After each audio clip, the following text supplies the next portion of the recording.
आजको कविता तिमी जस्तै बन्न चाहन्छु।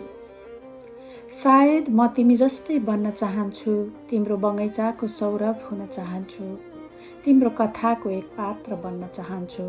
सायद म तिमी भित्रको एक अंश बन्न चाहन्छु, म तिमी जस्तै बन्न चाहन्छु।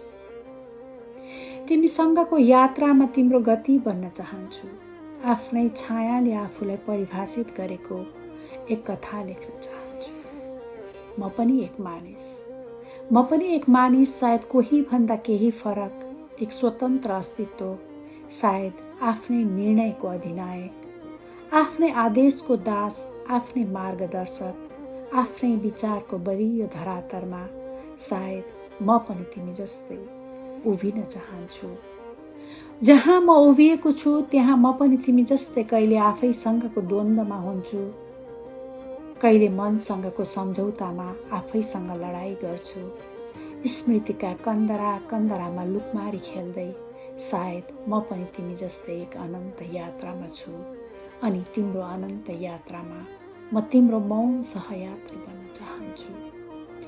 आँखाहरूले अलिखित सपना बोकेको छ, आत्माले अनेकौं मौन कथा कोरेको छ।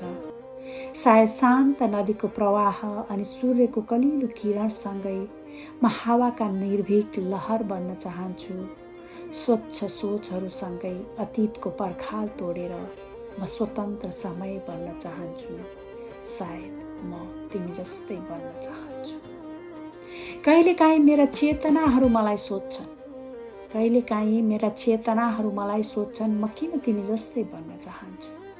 आफ्नै आदेशको श्रृङ्खलामा म किन तिमीसँग बाँधिन चाहन्छु।